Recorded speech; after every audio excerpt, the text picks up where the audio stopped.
வணக்கம் போட்டியாளர்களே, தனி ஒருவன் மேக் சேனல் வழங்கும் போட் அண்ட் ஸ்ட்ரீம் பகுதி 1 ஒரு சில வினாக்கள் உங்கள் பார்வைக்காக.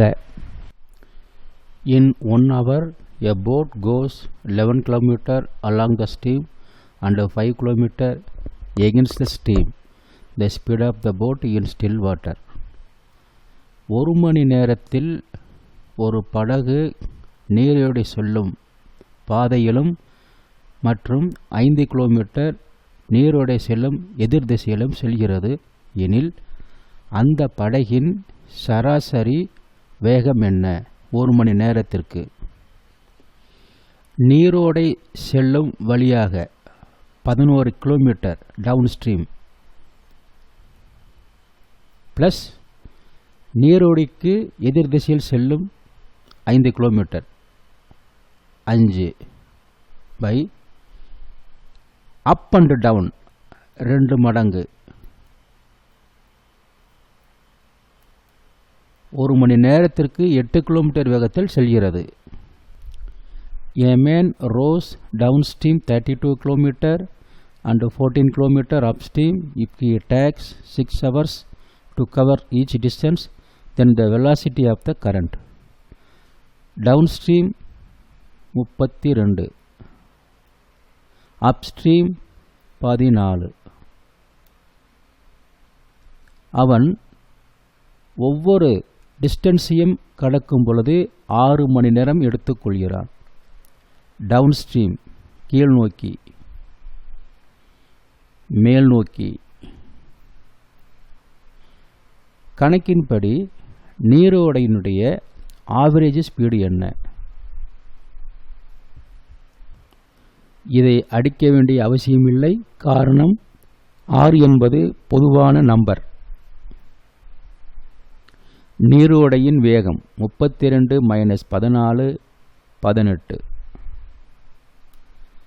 6 மணி நேரத்திற்கு 18, 1 மணி நேரத்திற்கு 3 மற்றும் அப் அண்ட் டவுன் 2 மடங்கு ஆவரேஜ் 1.5. கேள்வியை படித்தவுடன் எவ்வாறு ஆன்சர் செய்வது? நீரோடையின் வேகம் கேட்கப்பட்டிருக்கிறது. ஆகையால் 32 - 14 18. 18/6 என்பது காமன் நம்பர், 3 என்பது சராசரி, அப் அண்ட் டவுன் பை 2 1.5. போட்டியாளர்களே, போட் அண்ட் ஸ்ட்ரீமிலிருந்து ஒரு அற்புதமான கணக்கு. கேள்வியை நல்லா பார்த்துக்குங்க. முடிஞ்சால் இதை நீங்கள் ஸ்க்ரீன்ஷாட் கூட எடுத்து வச்சுக்கோங்க. கேள்வி அதற்கான விளக்கம். இந்த மாதிரி தான் நீங்கள் யூடியூப்லேயும் பார்க்க முடியும். அதே மாதிரி மற்ற கோச்சிங்களும் இப்படி தான் நடத்துவாங்க. வேறு வழியே கிடையாது. அதுக்கப்புறம் இந்த லைப்ரரிக்கு போகிறது, புக்கை எடுக்கிறது, அந்த மேக்ஸை பார்க்குறது ஆகாது கண்ணா, ஆகாது. எல்லாமே இந்த ஃபீல்டில் யார் எக்ஸ்பீரியன்ஸாக இருக்காங்களோ அவங்க தான் இதை சொல்லித்தர முடியும். என்னால் ஆணித்தரமாக சொல்ல முடியும். ஏன் இந்த மாதிரி பேசுகிறேன் அப்படின்னா, சில பேர் பார்த்தீங்கன்னா தெரியாதனமாக போய் ஃபீஸை கட்டி ஏமாந்துடுறாங்க. அதுக்கெல்லாம் ஒரு விடை கொடுத்துடணும். இப்போ இந்த கணக்குக்கு நீங்கள் எப்படி ஆன்சர் சொல்லுவீங்க? உங்களுக்கு நாங்கள் எப்படி ட்ரைனிங் கொடுப்போம் அப்படின்னா, எல்லாமே சென்டென்ஸு தான். சென்டென்ஸை நீங்கள் கரெக்டாக புரிஞ்சுக்கிட்டீங்கன்னா இதுக்கும் வேலை இல்லை, ஆப்ஷனுக்கு வேலை இல்லை, ஒத்தையாக பிடிக்கிறது ரெட்டையாக பிடிக்கிறது அந்த வேலையெல்லாம் ஆகாது. சரி வாங்க இப்போ கணக்கு என்னங்கிறத பார்க்கலாம். நீங்கள் இதுக்கு எவ்வளோ செகண்ட் எடுப்பீங்க பாருங்கள். அதாவது பார்த்தீங்கன்னா 9 5 45 14 14/2 = 7 தாங்க. அவ்வளோதாங்க. மிஞ்சி போனால் ஒரு 10 செகண்ட் தான் நீங்கள் எடுப்பீங்க. என்ன அர்த்தம்? அந்த போட்டோட வேகம் still in water average speed பார்த்தீங்கன்னா மணிக்கு 7 கிலோமீட்டர் வேகத்தில் போகுது. இந்த மாதிரி தான் உங்களுக்கு நாங்கள் லட்டு மாதிரி சொல்லி கொடுப்போம். முடிஞ்சால் புரிஞ்சுக்குங்க. வாங்க பெய்டு கிளாஸ்க்கு வாங்க. ஃபஸ்ட்டு அட்டம்ப்டே நீங்கள் எக்ஸாமை கிளியர் பண்ணுவீங்க. A boatman goes 2 km against the current of the stream in 1 hour and goes 1 km along the current in 10 minutes. How long will it take to go 5 km in stationary water? ஒரு boatman 1 மணி நேரத்தில் 2 kilometre நீரோடைக்கு எதிர் திசையில் செல்கிறான். 1 மணி நேரத்திற்கு 2 kilometre மற்றும் 10 நிமிடத்தில் 1 kilometre செல்கிறான் நீரோடை செல்லும் வழியாக. 10 நிமிடத்தில் 1 கிலோமீட்டர் எனில் 5 கிலோமீட்டர் நீளம் கொண்ட அந்த நீரோடையை கடப்பதற்கு எடுத்துக்கொண்ட நிமிடங்கள் அல்லது நொடிகள் எவ்வளவு? 1 மணி நேரத்திற்கு 2 கிலோமீட்டர், 10 நிமிடத்திற்கு 1 கிலோமீட்டர், நிமிடத்தை 1 மணி நேரமாக மாற்ற வேண்டும். 10 நிமிடம் 60இல் 10 எத்தனை மடங்கு இருக்கும்? 6 மடங்கு இருக்கும். எனவே 1 × 6 கீழ் நோக்கி போகும் பொழுது 6 கிலோமீட்டர் வேகத்தில் செல்கிறான். படகின் சராசரி வேகம் என்ன? 2 + 6 8/2 ஆவரேஜ் 4. 1 மணி நேரத்தில் 4 கிலோமீட்டர் கடக்கிறான் எனில் 1 மணி நேரத்தில் எத்தனை நிமிடங்கள் கடக்கிறான்? 60/4 எத்தனை மடங்கு? 4 15 மடங்கு. 15 நிமிடம் கடக்கிறான்.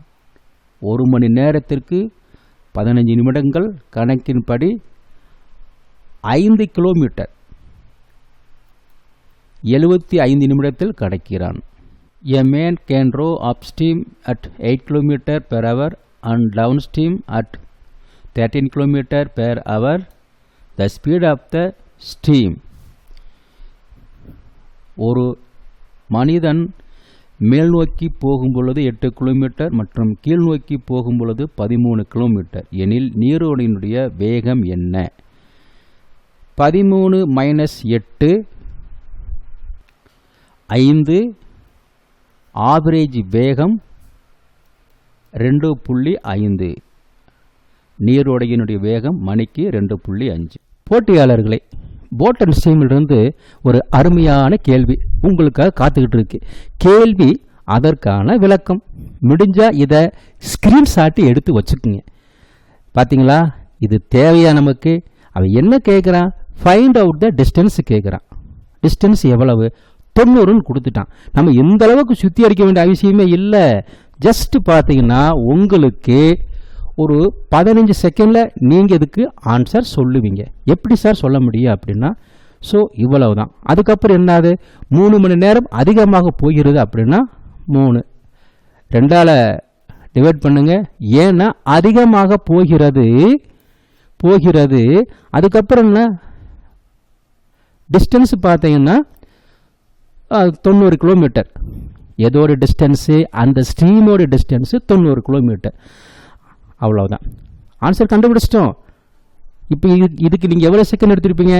Just for 13 second. ஏன் 15 செகண்ட் கூட வச்சுக்கோங்களேன், அதுக்கு மேலே தாண்டாது. ஓகே, அடுத்து இதில் ஒரு சென்டென்ஸ் பார்த்தீங்கன்னா 3 மணி நேரம் அதிகமாக எடுத்துக்கொள்கிறது. ஏற்கனவே ரியல் டிஸ்டன்ஸு 90. இதை நம்ம பிரித்து பார்க்கலாமா? எப்படி பிரிக்கலாம்?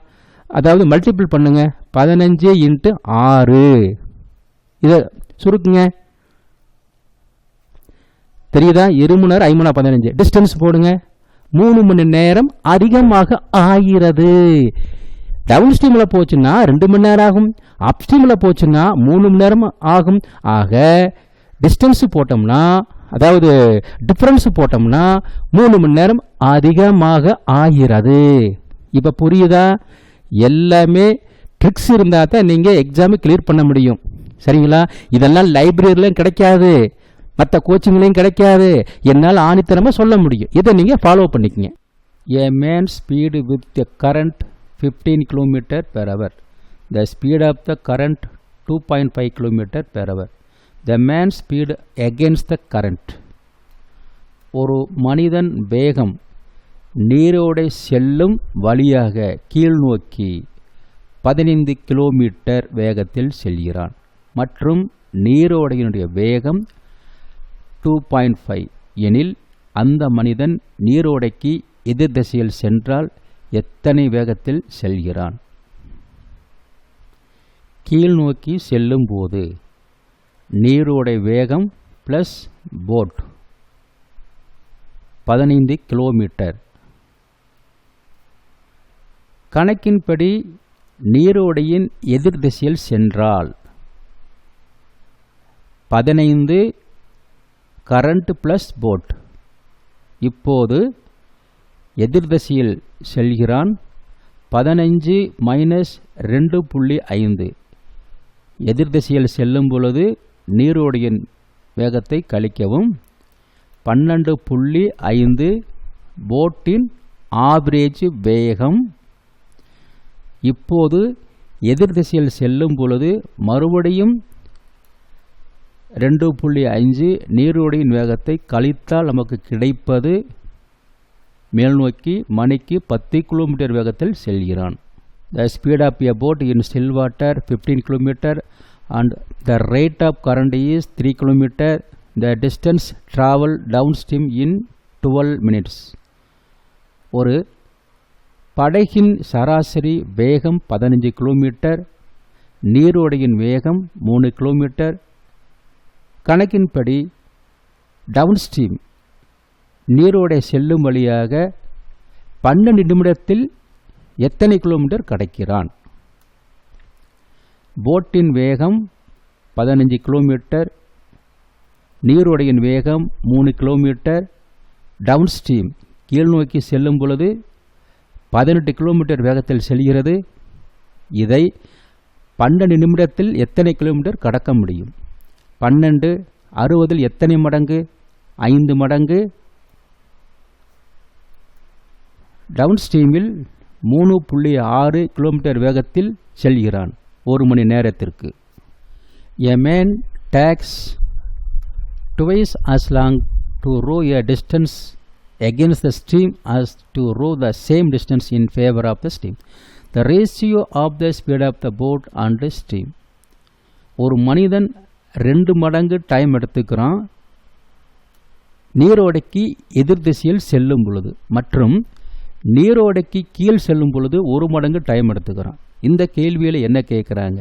போட்டோட ஆவரேஜ் ரேஷியோ கேட்குறாங்க மற்றும் நீரோடையின் ரேஷியோ. ஆப்போசிட்டில் 2 மடங்கு, இன் ஃபேவர் பார்த்தீங்கன்னா டவுனில் 1 வரும். ஸோ பார்த்தீங்கன்னா 2 + 1 3. போட்டுக்கு 3 மடங்கு, ஸ்ட்ரீமுக்கு 1 மடங்கு, 1:3 answer. A man can row 5 km per hour in still water. If the river is running at 1 km per hour, it takes him 75 minutes to row to a place and back. How far is the place? படகின் சராசரி வேகம் மணிக்கு 5 kilometre. நீரோடை ஆற்றின் வேகம் 1 kilometre ஒரு மணி நேரத்திற்கு. இந்த கணக்கில்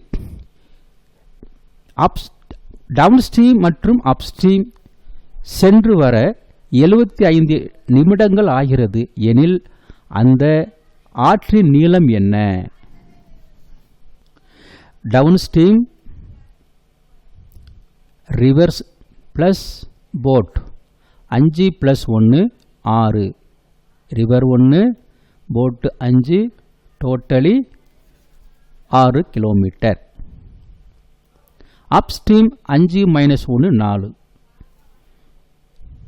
சராசரியாக மேலும் கீழும் சென்று வர 6 + 4 10, 6 × 4 24. இது ஒரு மணி நேரத்திற்கு ஏற்படும் டிஸ்டன்ஸ். இந்த கேள்வியில் 75 நிமிஷம் சொல்லியிருக்காங்க. இது எப்படி நம்ம பிரிக்கலாம்? ஏற்கனவே ஒரு மணி நேரத்திற்கு 2.4 கிலோமீட்டர் வேகம். இங்கே 75 நிமிஷம் கொடுத்துருக்காங்க. இதை பிரிக்கும் பொழுது 60 நிமிஷம் 1 15 நிமிஷம். 60க்கு 2.4 15 நிமிஷம் என்பது 60ல் 4 மடங்கு இருக்கும். ரொம்ப முக்கியமான விஷயம். இதை நீங்கள் 60/15 போடக்கூடாது, மைண்ட்லேயே அடிச்சிடணும். அதனால் 15 நிமிஷம் என்பது எத்தனை மடங்காக இருக்கும்? ஆவரேஜ் 4 மடங்கு. 4 மடங்கு 24 எனில் 1 மடங்கு 0.6 கூட்டினால் கிடைப்பது நமக்கு அந்த ஆற்றின் நீளம் 3 கிலோமீட்டர்.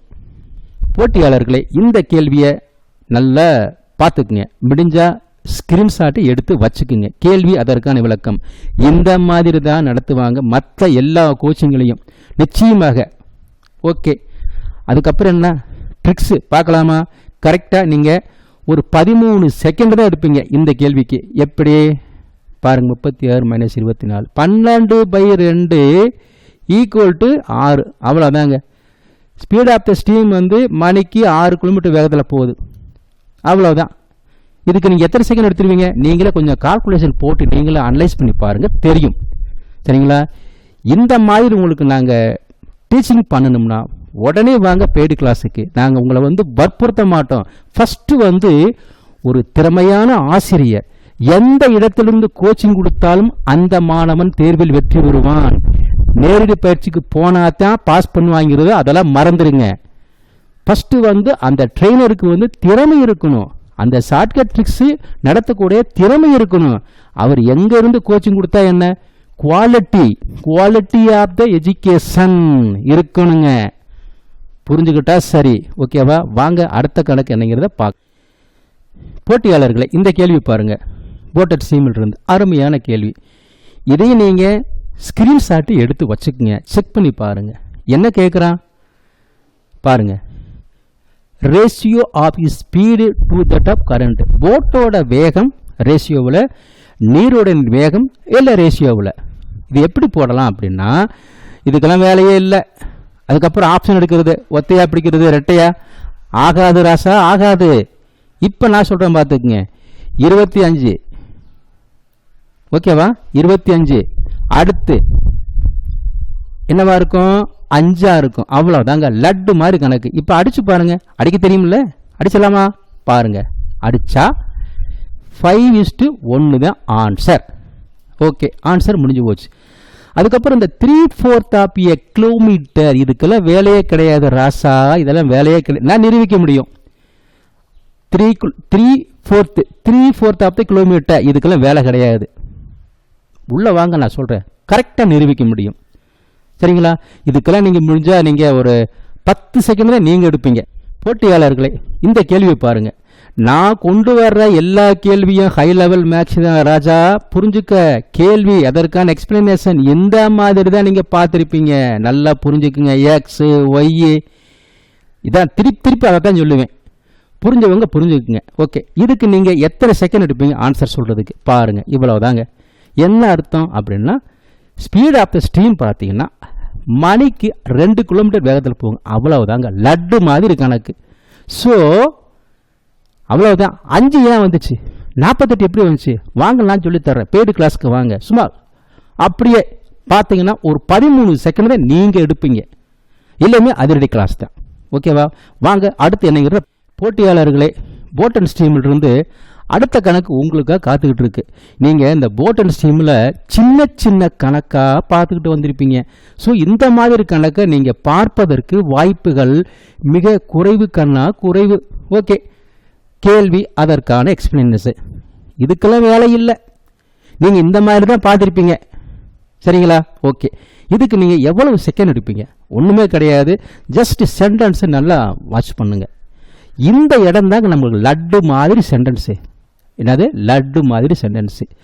என்ன அர்த்தம்? அந்த போட்டு வந்து மேலே எங்கேயும் போயிட்டு வருது. போயிட்டு வந்துச்சுன்னா 4.5 மணி நேரத்தில் போயிட்டு வருது. போட்டோட வேகம் பார்த்தீங்கன்னா, அதாவது மணிக்கு வந்து 15 கிலோமீட்டர் வேகத்தில் போகுது. ஓகே, அப்படின்னா ஸ்பீட் ஆஃப் த ஸ்டீம் என்ன பார்த்தீங்கன்னா, சுருக்கமாக சொல்கிறேனே, 4.5 மணி நேரம், 9/2 6 12. ஸோ 3 = 40. அவ்வளவுதான். அதுக்கப்புறம் என்ன அர்த்தம்? ஒரு 5 கூட்டுங்களேன். அதுக்கப்புறம் எல்லாம் சரியாக போயிடும். ஏன் சார் 5 கூட்டுறீங்க? வாங்க, நாங்கள் சொல்கிறோம் எதுக்கு கூட்டுறோம், ஏன் கூட்டுறோம். எல்லாமே ஷார்ட்கட் ட்ரிக்ஸ் தான். எல்லாமே இங்கே அடங்கியிருக்கு கண்ணா. இங்கே அடங்கியிருக்கு. நமக்கு தேவையானது ஸ்பீட் ஆஃப் த ஸ்ட்ரீம். 5 எப்படி வந்துச்சு? 40 எப்படி வந்துச்சு? 3 எப்படி வந்துச்சு? வாங்க, நான் சொல்லித்தர்றேன். போட்டியாளர்களே, இந்த கணக்கு பார்த்து உங்களுக்கு ரொம்ப வித்தியாசமாக இருக்கும்.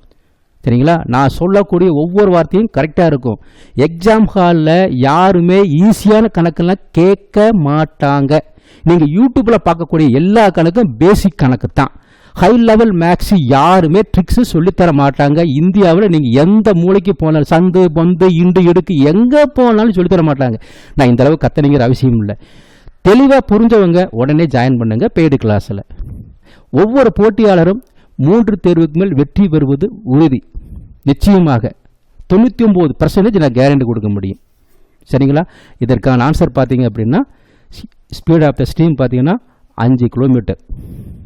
ஓகே, அதுக்கப்புறம் பாருங்களேன், போட்டு மணிக்கு 15 கிலோமீட்டர் வேகத்தில் போகும் அப்படின்னா கூட்டுங்க 45/3. 3 மணி நேரத்திற்கு 45 கிலோமீட்டர்னா 1 மணி நேரத்துக்கு 15. இப்போ புரியுதா ஏன் 5 எடுத்தேன்? ஸோ இந்த இடம் தான் உங்களை லாக் பண்ணி வச்சிரும். என்ன பண்ணி வைக்கும்? லாக் பண்ணி வச்சிரும். அதுதான் நான் சொல்றது. லைப்ரரிக்கு போறதெல்லாம் இந்த மாதிரி கணக்கை பார்ப்பதற்கு வாய்ப்பே இல்லை ராசா, வாய்ப்பே இல்லை. புரிஞ்சுக்கிட்டா சரி. வாங்க அடுத்த கணக்கு என்னங்கிறத